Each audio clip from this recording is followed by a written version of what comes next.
Hello, thanks for tuning in. Stuart, the Unrepentant Atheist. I enjoy covering bizarre calls on the line. And this one went out on the 8th of May 2024. Matt and Aaron in the chair. And somebody's calling in from India claiming that he's got a rather sort of spiritual way to help him win at mobile phone video games. So let's have a listen to this. Hey, hi. Yes. Hi. So there's this mobile game that I have been playing with my friends for almost 5 months. I was never able to dominate that game. When I started chanting prayers and doing meditation in the past 1 week, I was able to dominate the whole game and become number one consistently over multiple days. Okay. Okay, yeah. I mean, what's that supposed to prove? I mean, what is he getting at? What is the claim?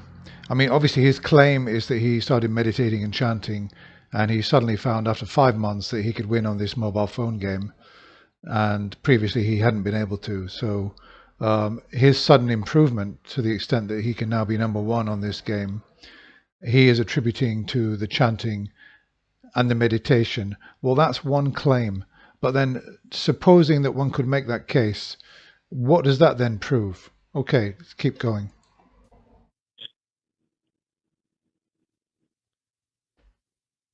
Is this to a particular is this to a particular entity, or I guess I don't know enough about what your prayer practices are. Could you give us a little bit of insight? Yeah, it's very simple. I'm from India, so over here they have a mantra called Hare Krishna and Hare Ram. They say that you should keep chanting it.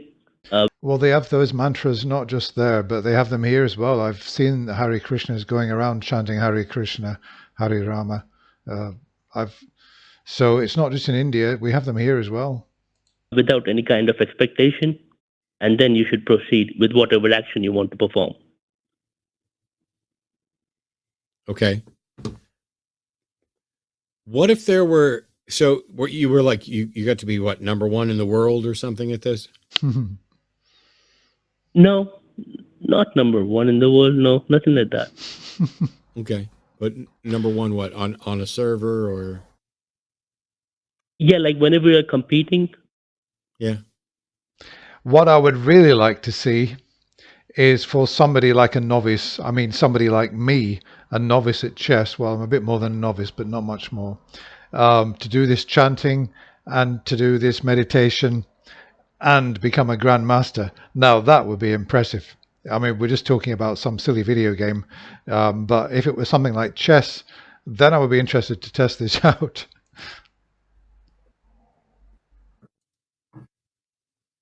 Hello? Yes. Yeah. So how many people are you competing against? 5. Cool. Yeah, I mean, I'm not into video games. I was in the 80s when there were home computers. I soon became bored of them, and I never really looked back. There were no video games.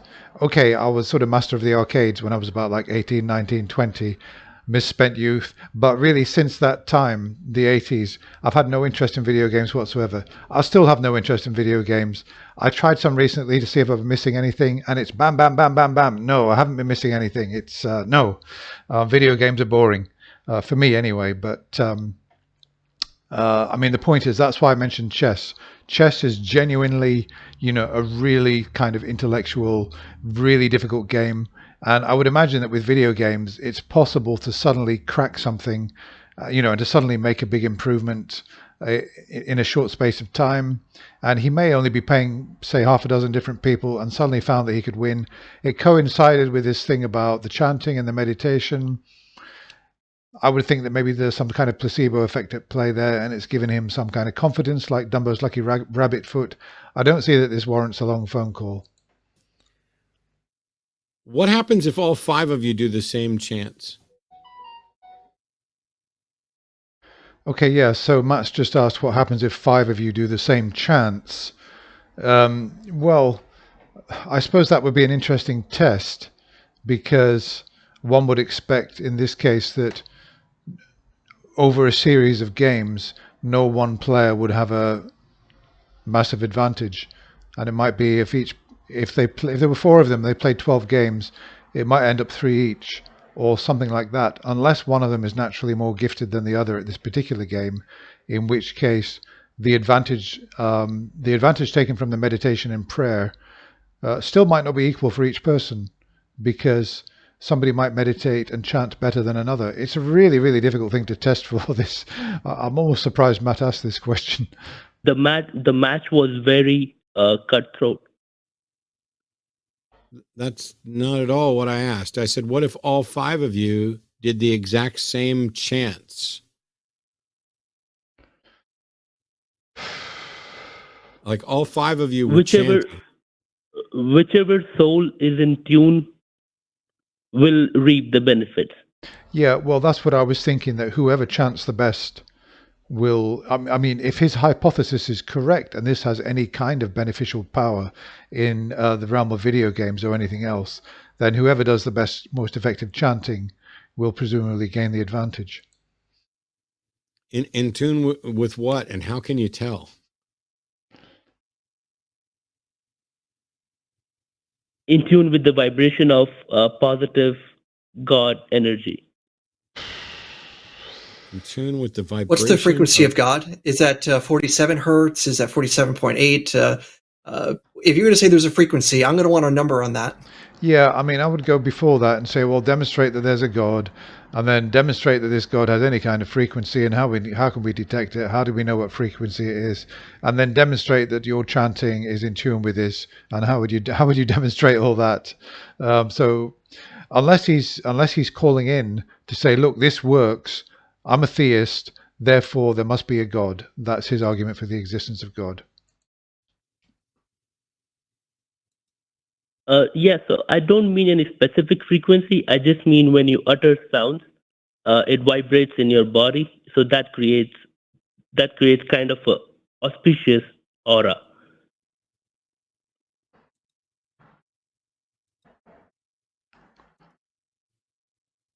Right.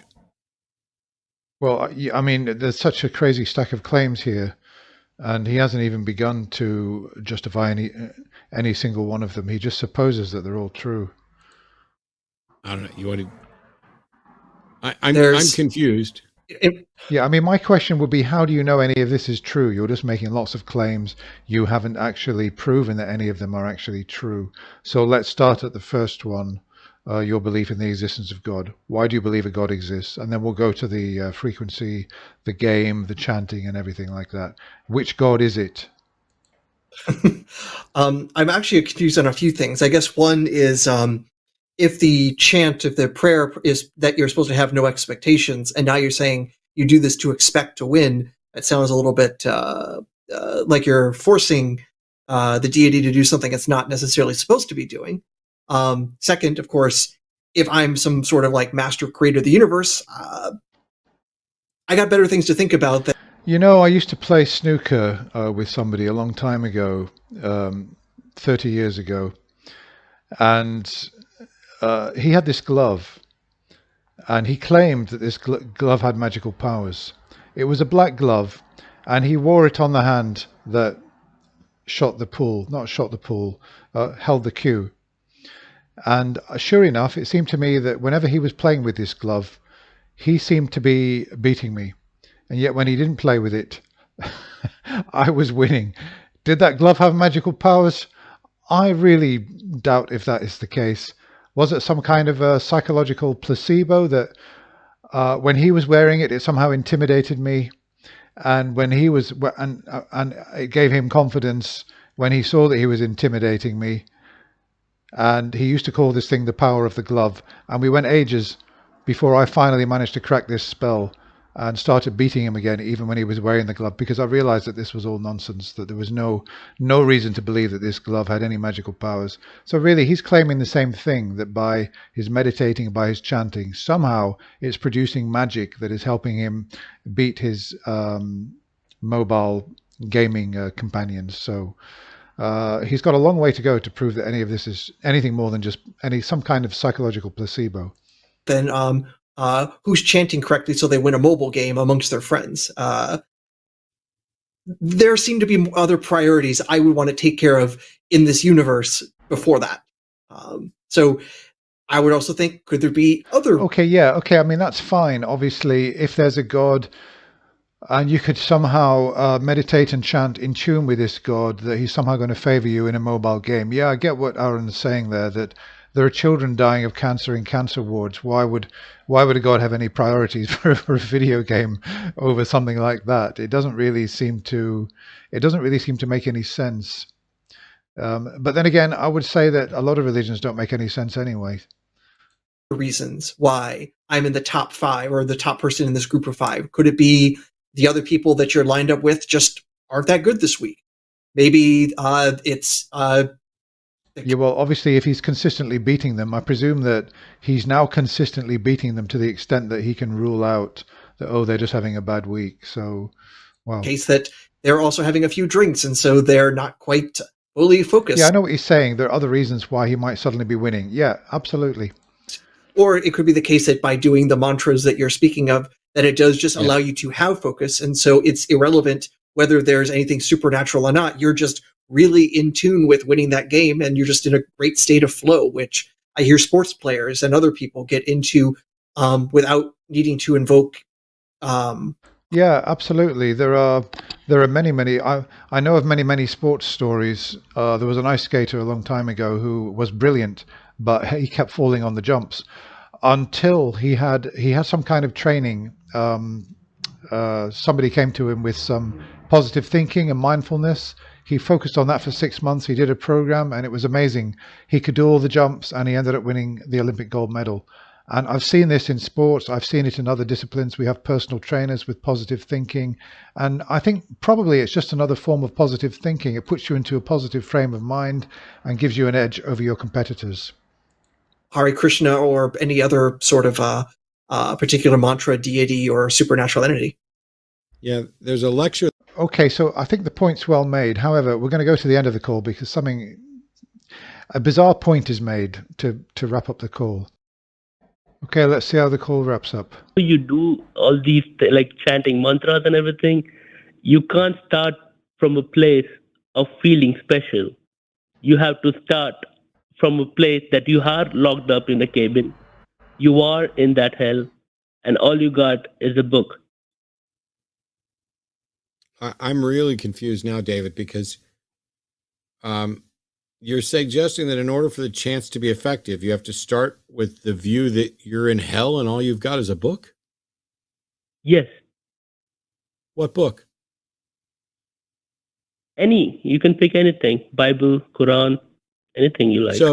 So if I'm going to start chanting Hare Krishnas, I could just take this copy of Revelation Revealed by Dr. Jack Van Impe. So now I've got a book.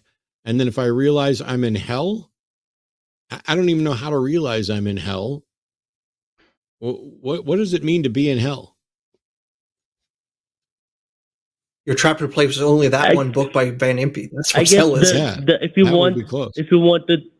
want an objective truth, then that would be the dark web. Okay, let me just say about it just in case you didn't understand. He said, if you want an objective truth, then that's the dark web. An objective proof would be the dark web? Yeah, sorry. Objective proof would be the dark web, yes. Yes. What do you think the dark web is?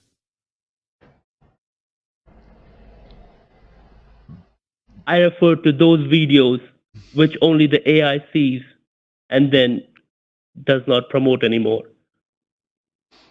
Oh. Okay. Well, and thanks, that David. system is governed by the United States government. Wait a minute. I'm confused. He's talking about holding himself up in a cabin and imagining that he's in hell, and that if he takes a book, any book, be it the Quran or the Bible or War and Peace, because he did say any book, or Harry Potter, and start from that point, then this can work. And then he went on to say, if you want any proof of this, you've got to look at the dark web. Matt said, why the dark web? And he said, well, because that's where the videos are that he mentioned an organization. I don't know, but I presume it's some classified videos which conspiracy theorists say that the authorities are trying to hide from the public. And this is going to reveal and prove everything. But what? What is it going to prove in relation to what he's just said about hell? Unless he's saying that these videos somehow prove that we're living in hell on earth or something. I don't know. I'm confused. If you're listening to this, you understand what he's talking about, please enlighten me, because I don't get it.